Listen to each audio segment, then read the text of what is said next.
welcome to a new episode of Tell Muses, a podcast by storytellers, with storytellers, for storytellers, and for anyone interested in stories.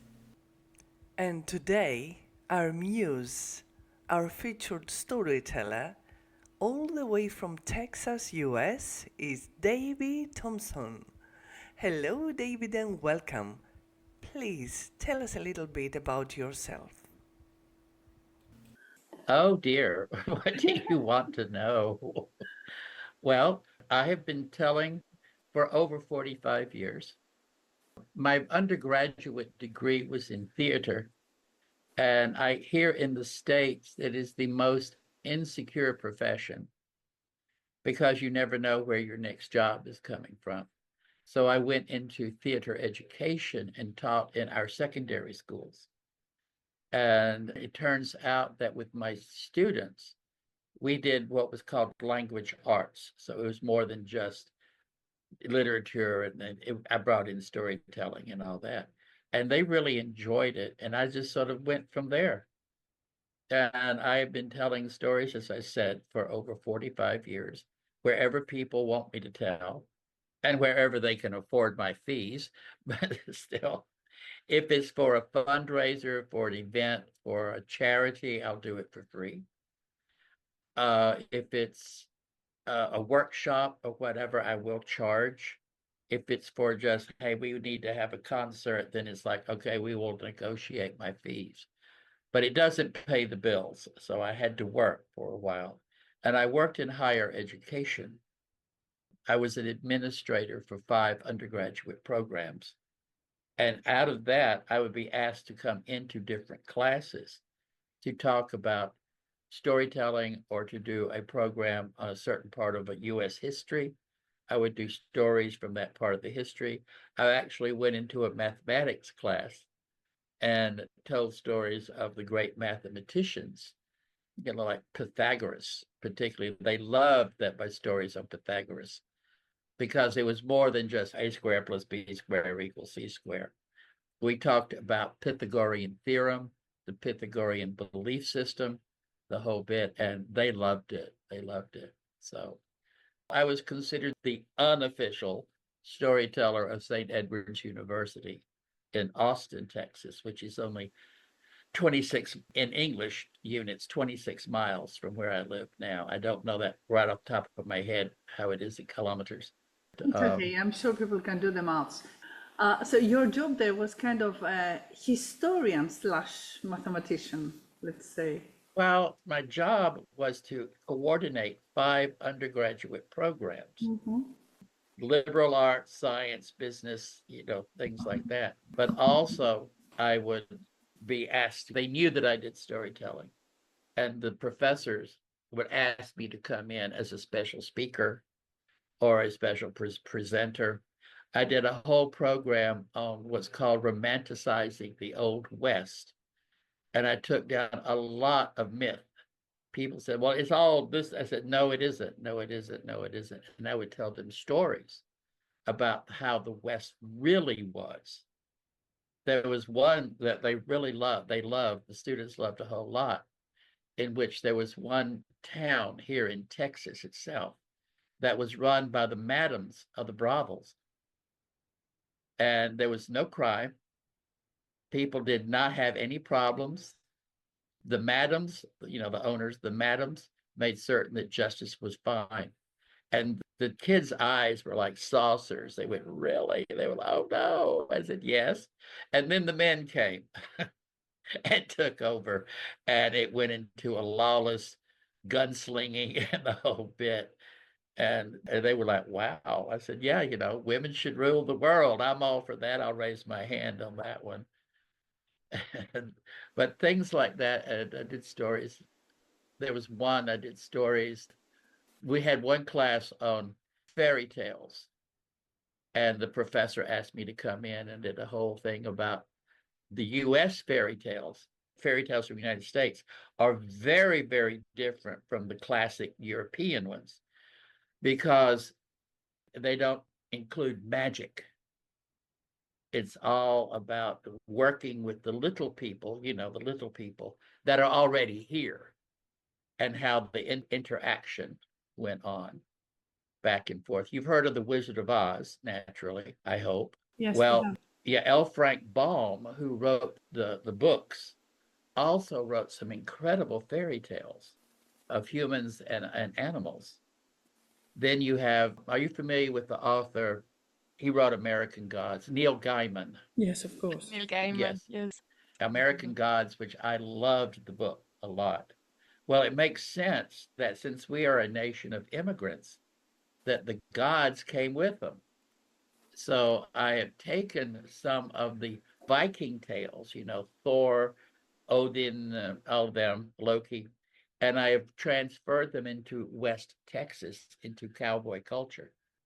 Very, very popular. The people who've heard them really, really enjoy them a lot because they can make connections. Yes, Despina. I have a question. So I have heard of the little people before, but for clarification's sake, let's say that our audience do not know what this means.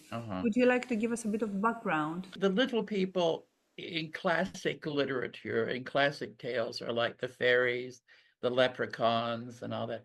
But here in the US, because we have such an immigration situation, and we also, when you say America, you have to understand which America are you talking about?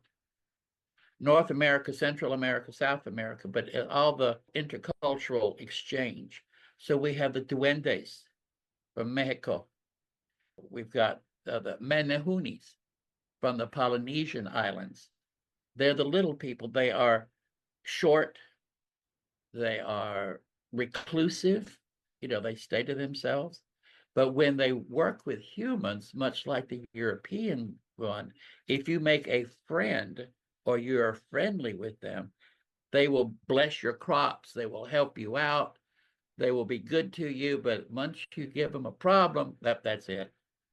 There's one story about the duendes, which are from Mexico, that I've used to intertwine with the Norse story of the theft of Brisingamen, which is the necklace, and how Thor and Loki have to deal with the duendes to get the necklace back. And I do my best to, I bring in culture. And then you have the native people, what I like to call First Nations, like they do in Canada. I don't say Native American because which America are you talking about? But you have the First Nations and you have their magical beings, for lack of a better term. Because when the whole thing about my belief system within fairy tales is that fairies and elves are taller than humans. They really are. They're the firstborn. And because the influx of the church, now I'm not trying to knock the church and all that, to make the church more powerful, the belief was they made the magical people smaller and smaller and smaller. So, height over height, things like this. It's food for So, thought for me because we have these little creatures, the Christmassy creatures that are full of mischief here in Greek folklore. They're called the yeah. Kalikantari. And now I'm The starting to Calicante, yeah. wonder whether they were once bigger and maybe it was the Christians who minimized them. Could be so. Yeah, well, that's the theory. That's the theory behind what happened. But here in the U.S., the native peoples, the magical beings were hunters, they were farmers, they taught the native people how to survive, and they would bless them or curse them depending on what was going on, that type of thing. This one friend here, she is a member of the Chickasaw Nation, and we're working together to to have a story of where the Irish little people, because there was so much Irish immigration, when the Irish little people, for lack of a better term, meet the Native American little people, and what happens, because there was so much intermarriage between the Scots Irish and the Cherokee, the Choctaw, and the Chickasaw. So we're working on how will we do this? how will they finally meet, and what will happen when they meet. So it's a friendly clash of culture. Is that where all the Appalachian stories come from? Basically, yes. You've heard of the Jack Tales, Yeah, yeah, yeah, maybe. absolutely. They transferred into Appalachia and were reformed to do the culture with the magical beings that lived there. I think that makes sense. I hope so.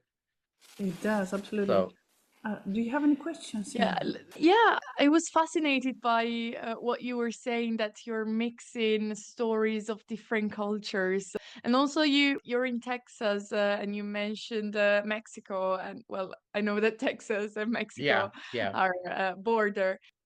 Correct me if I'm wrong, and if my history betrays me here, but Texas was sold to the No, US back then, no? I'll correct Well, you. Let me correct you. thank you. The Mexican Empire went all the way up through Texas, all the way up almost to the Canadian border on the west side of the Mississippi River. For the political reasons and the fact that Mexico had abolished slavery, that brings us in also. And Texas was, the people in Texas were taxed heavily, heavily, heavily, heavily. That's when there was the Texas Revolution. Texas became a separate country. It went on for like 4 or 5 years as a separate country, and decided to go ahead and ask for admission into the Union to be one of the states. So we weren't sold. It was all politics that we know. Might as well have money there anyway, because you know how politics works. So that's what it is. So speaking of Thank you. that, all the tradition and the lore of the little people and the people who brought it with them to the Americas, and I cannot help but wonder what kind of story you're gonna start us with. I have one for you right here. Yay. And this is a story from the Haudenosaunee.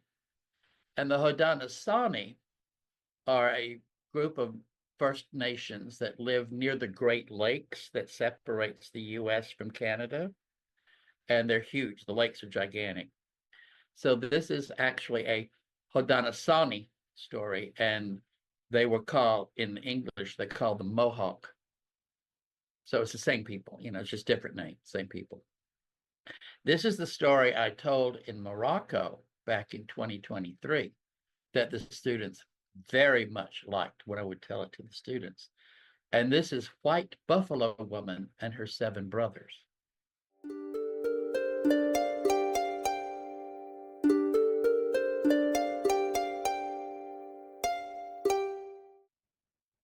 White Buffalo Woman was the daughter of the chief warrior of her nation.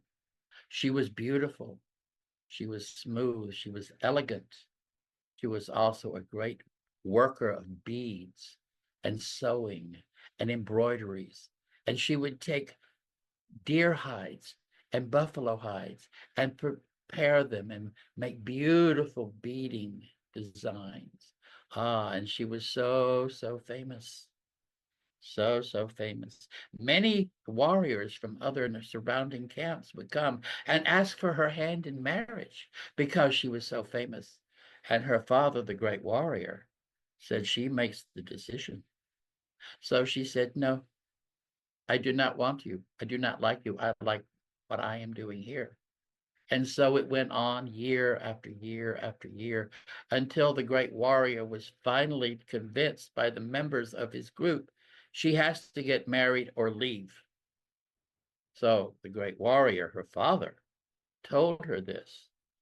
And she was sitting there quietly, sewing and preparing her beadwork, sewing and preparing and thinking. And she says, I will leave.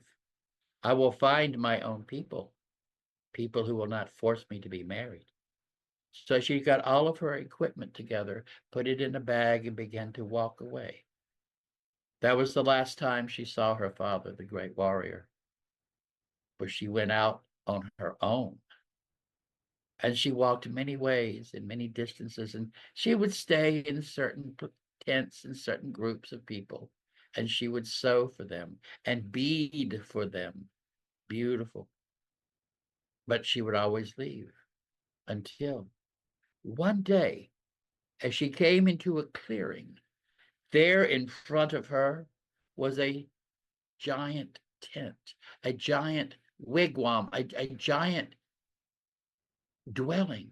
And on the front were 7 handprints in red, all surrounding the door.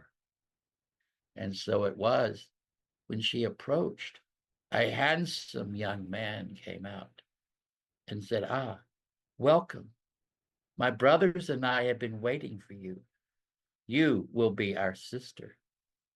And so she dwelt with them, and she made them beautiful clothing. And the men, her 7 brothers, were so wonderful to her. It was at this time also that the chief, the head of the Buffalo clan, heard about this and came to the great tent and said, "I wish to marry your sister." And the brother said, "You have to ask her." So she came out, and there he stood in his powerful furry form and said, "You will marry me, and you will be my wife, and together we will rule the Buffalo clan." And White Buffalo Woman looked at him and said, "No, I do not wish to be with you, for I am happy with my brothers here. You will either come with me, or I will go and bring my entire clan here, and we will forcibly take you." And she looked at her brothers and said, "It is your decision." So White Buffalo Woman thought and said, "No, I will not. That is my word. You will regret your decision." And the chief of the Buffalo clan left. A day passed, 2 days passed, and then in the distance, you could hear the rumbling on the ground, the rumbling of many hooves, faster, coming faster. And there was the entire Buffalo clan, led by the chief of the Buffalo clan. And the brothers said, "Go, go, run now." She said, "No, you must come with me. I will not go with them." And the youngest of the brothers said, "You go, all of you, go that way. Take that large tree, climb to the top. I will hold them off." And he took out his bow and he took out his arrow, bling, bling, bling, and they were running and running and running. And finally, White Buffalo Woman says, "Come, brother, come. There are too many for you. Come, quick, let us climb the tree." And they were climbing fast as they could, higher and higher, and you could hear boom, boom, as the buffalo hit against the tree. And they climbed higher and higher, and then they came above the clouds, and all was quiet. White Buffalo Woman and her 7 brothers looked around. They could see no earth. They could only see clouds and sky. And that is where they decided to stay. And that is why White Buffalo Woman and her 7 brothers became what we call the Big Dipper. Chokma.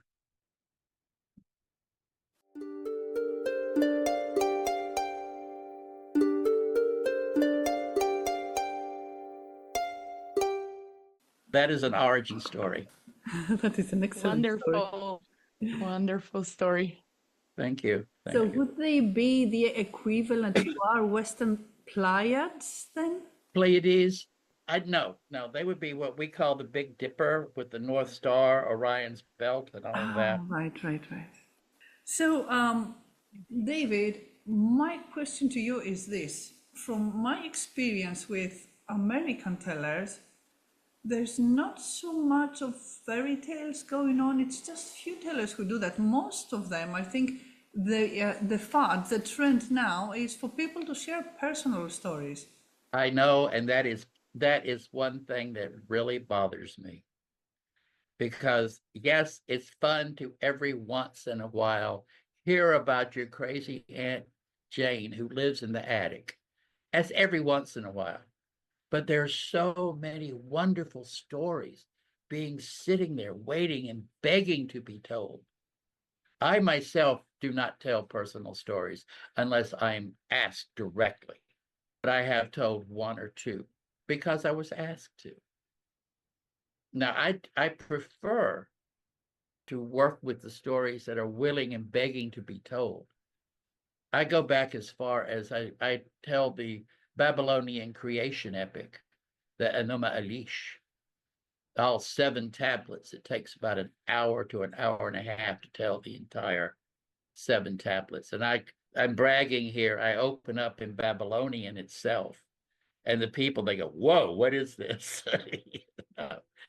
Or I tell the Ulaid cycle from Northern Ireland of Cuchulainn, the Hound of Ulster and his arch enemy, Queen Maeve, the great warrior, Queen of Connacht.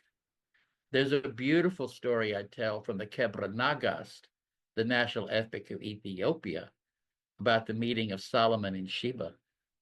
It's a gorgeous story. It really is. David, you speak about all these stories about all over the world. I was wondering, where did you learn all of these stories? So, did you read books? Did you Oh, interact with many storytellers? I Stories come read to you? constantly. I read constantly. I research constantly. I talk with other storytellers who we call ourselves tellers of the long tail. None of this 10 to 15 minutes. I mean, we tell the long ones. And so we have a small group within the US that I know of that do this. And we are working on getting together to have a weekend or a conference or something so we can share face to face instead of over Zoom. But yeah, I do a lot of reading. That's my addiction, or books. I can never have enough books. Thank goodness the internet helps out a whole lot. I don't know if you're familiar with Project Gutenberg. They have, yeah, I do a lot of Project Gutenberg. And there's another one, I think it's called Sacred Stories. I'm not certain. These are actual ebooks. So you go there, you click on the link, and there it is. It's printed right there in front of you on screen. Here are the Sacred people. stories, it Yeah, sounds right. yeah, Like, yeah. That's where I discovered the Shahnameh, the Persian Book of Kings, and I tell stories from that also. Well, to be honest, from my personal perspective, I'm not bothered by people telling their personal tales. I do not tell them myself, but I realize how it is just another form of storytelling. It's not Yeah, folklore, yeah. it's not traditional, but it's No, kind of a new trend. if I may interrupt Yes, you, yes, absolutely. one of my statements that has very much upset people when I have told them this, not everybody, but quite a number who tell nothing but personal tales. I always tell them, I said, if you tell nothing but personal stories, you're a coward. And they go, what? And I said, just like I told you, I said, there are so many stories begging to be told. There are so many stories and epics and legends and sagas and all that that are sitting on some scholar's bookshelf somewhere gathering dust that used to be in our public consciousness. And we can learn from these. We can learn so many lessons. But what can I learn about your crazy Aunt Jane who lives in the attic? Well, it's Yeah, more than that, I think. yeah, I know it is. It could be fun to have it'd be laughter, but you know what? No, it's not just that, not just entertainment. Sometimes people share Yeah. stories that have to do with their dealing with some serious illness, Yeah, for yeah, example, and that correlates with a lot true. of people. So it is Yes. not tradition on one hand. On the other hand, it is a connector between different peoples. Yes, definitely. Definitely. Because I tell this one story. I've told this story at funerals and memorials, and it's an original story. Is how death came into the world. I'm half Russian and half Scots Irish. So I pull from my Russian background, and the story has that feel to it. And I have told this story at, as I said, funerals and memorials.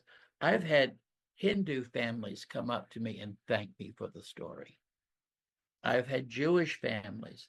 I've had secular families because it transmits something. Now, that's a flip away from what you were talking about, I believe, but maybe it isn't. It absolutely is not, because it was just 2 days ago when it was the 1 year memorial since my mother's passing. Would it be too much of a favor to ask if you would like to share your death story? Oh, I will tell the story if you would like.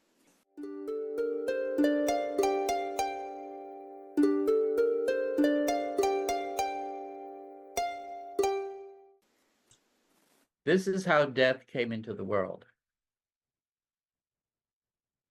At one time, there was no death, for the gods in their naivete had granted everything eternal life. But they forgot that that meant no eternal youth. And so it was over the years, and over the years, people began to age. Trees began to fall. Even the very stones of the mountains and the mountains themselves were weary and tired because there was no release. So they called out to the gods, "Give us release." And there, Matir Zemlya Soria, moist Mother Earth, she upon whose very breasts we walk, called a council of the gods. And they decided, the council did, to send the divine twins beyond the beyond the beyond, to bring death into the world. And so it was. The twins walked, and they walked, and they went to the beyond, the beyond, the beyond. And then they came to that point where they stepped over, and everything was quiet and peaceful and beautiful. And they walked, and they came to a dacha, a beautiful wooden house. That must be where death is. So they walked up to the door, and they knocked 3 times. And a voice came out from behind the door. "Who is it?" "Oh, it is us, the twins. We have come to bring you back into the world because they're asking for release." "By whose authority?" "Oh, by the council of the gods." "Go away." So the twins stood outside the door for a year and a day, 3 weeks and a month. And they knocked again 3 times. And the voice came out, "Who is it?" "Oh, it is us, the twins. We've been sent to bring you back into the world." "By whose authority?" "By Mater Zemlya Soria, moist Mother Earth, she upon whose very breasts we walk." "Go away." And so they waited again, a year and 3 weeks, 2 months and a day, and again they knocked 3 times. And the voice came out, "Who is it?" It is us, the twins. We have been sent to bring you back into the world." "By whose authority?" "By those who seek release, who need to rest." And at that moment, the door to the dacha opened, and death, in all of his beauty and gentleness, stepped forth. And taking one arm, he gathered up half and brought them to his chest, and the other arm he brought in the rest to his chest, and he held them to him, and he kissed each one, and threw them into the sky, where they became the stars that looked down upon us in love and compassion. Speak and remember.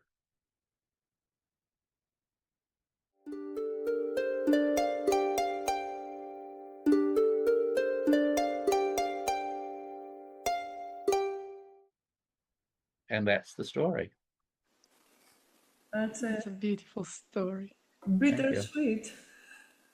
I have worked with the dying particularly the dying homeless, because they have no family. And I worked with them and held their hands while they were dying.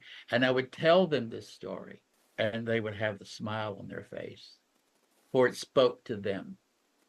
Because, every time you tell a story, it's going to change just a little bit. And that's what keeps it alive and well.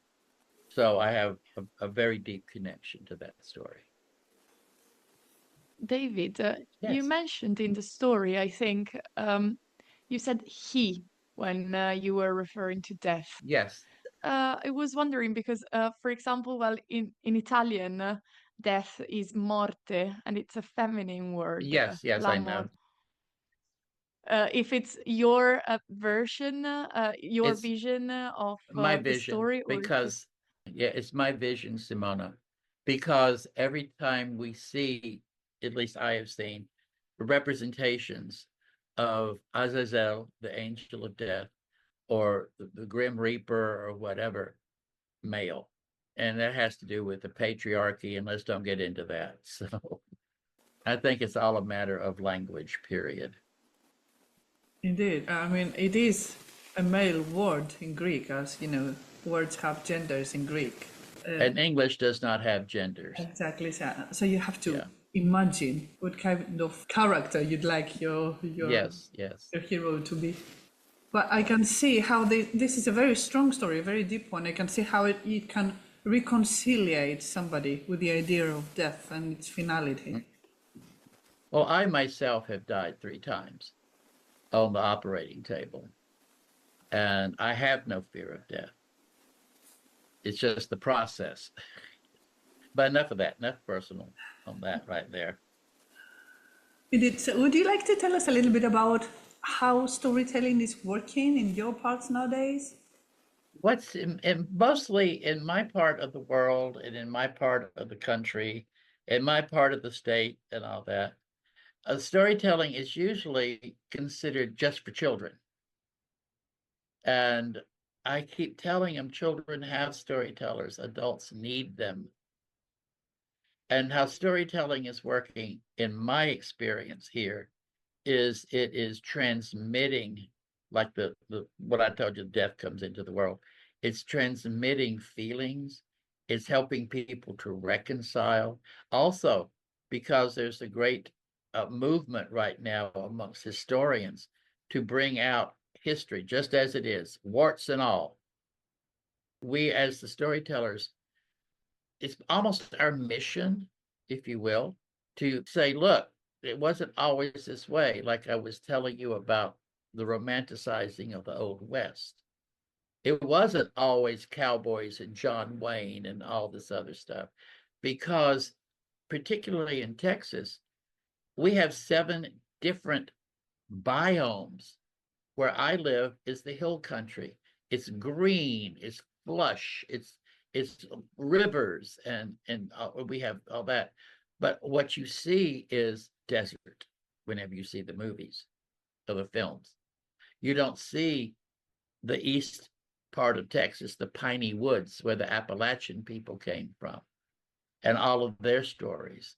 So it's sort of a mission, if you will, to say, look, not just to us, because we already here, but everybody else who have not been to this area, what you have seen is not all correct. We need to let you know we're not all crazy cowboys.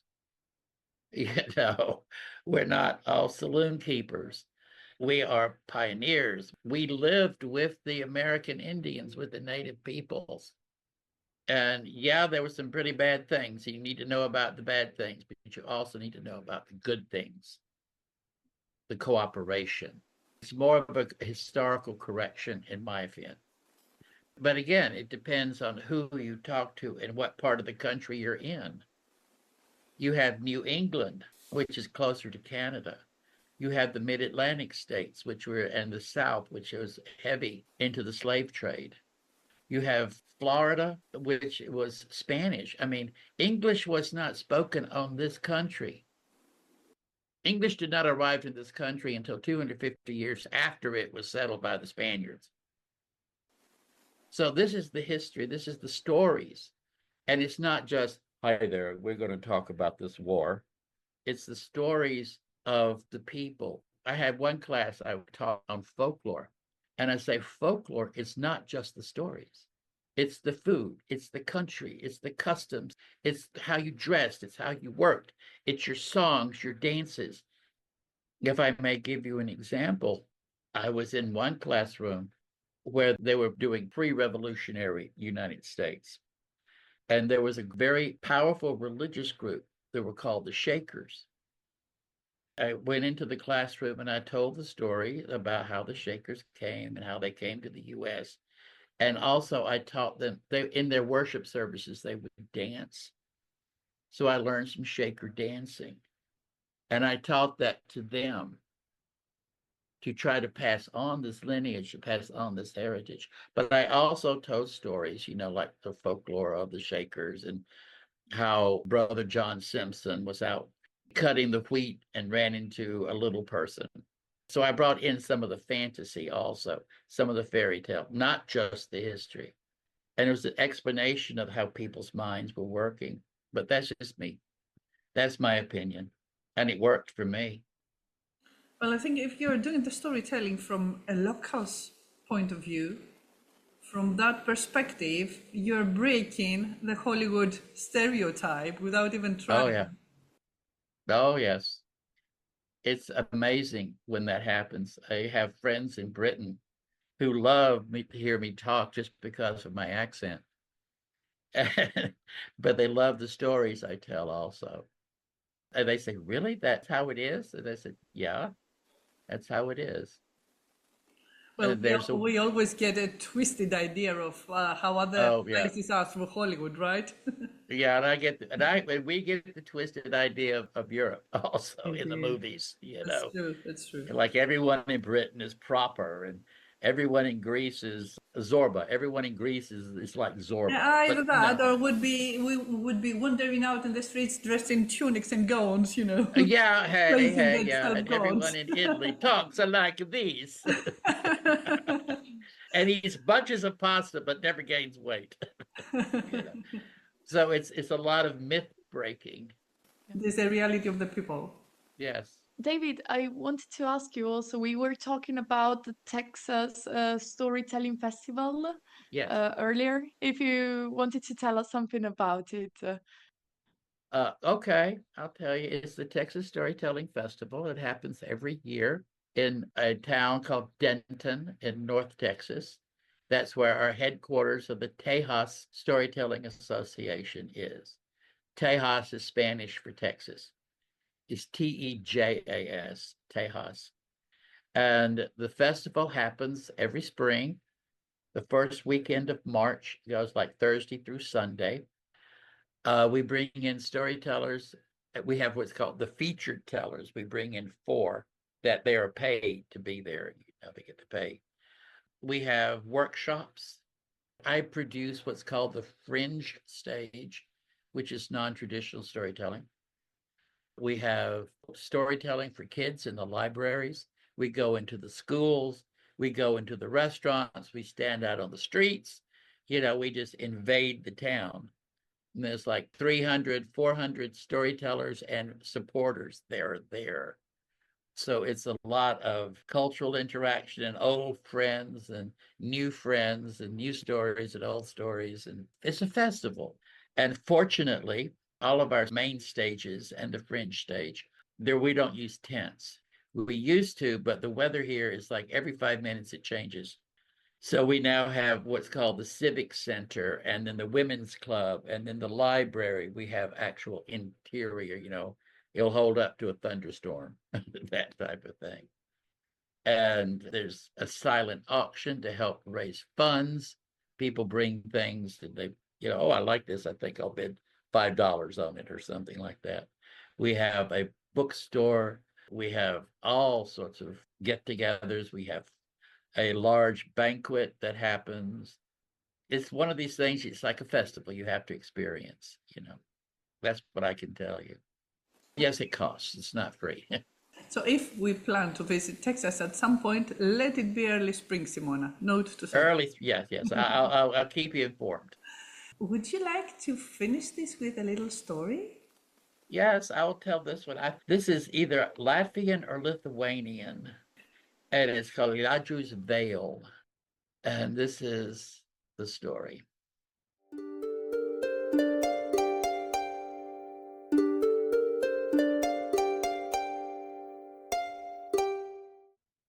Ladju lived with her father in a palace in the heavens. It's a palace of 1,000 rooms with 1,000 silences, for he was the Lord of Silence. Ladju, beautiful young lady, walked the palace walk. She was very comfortable with all the silence. She had never seen another face except her father's, and he was gone so many times, bringing silence to where we needed to be brought. So she would walk the palace walk and look.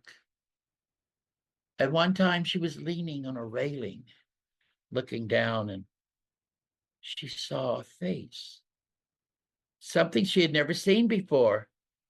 Oh, it wasn't her father.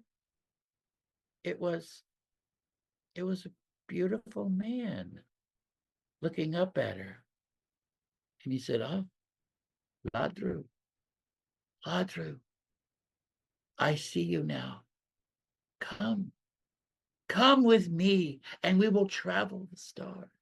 We will travel and go." And Ladru said, "I cannot. I have to tell my father if I'm leaving, and he is not here. But do come back, and we will talk more." And so it was. Ladru walked the palace of 1,000 rooms and 10,000 silences, and she waited. And again, she went to the balcony, and again, she went to the railing, and she leaned over, and there he was again. "Come, come with me. I will take you away from here." And she leaned further and further and further until she fell off the railing and drifted down into the darkness. And her veil, her beautiful veil, followed her, floating ever so softly, quietly. And how she landed, no one knows. But her veil is still there, for it has now become the stars of the Milky Way.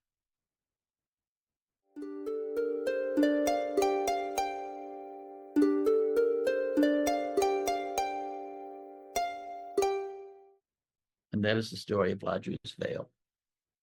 That was so beautiful and such lovely imagery. Thank you. And I yeah, haven't told that one in so long. Thank you for asking. Thank you for letting me do it. thank you for telling us. Well, David, it has been very, very interesting. This is why we do this thing. You know, we're not in it for the money. We're not charging anybody. Well, yeah. We're all so glad to have you featured tellers here because every time we get a different perspective on the art of storytelling.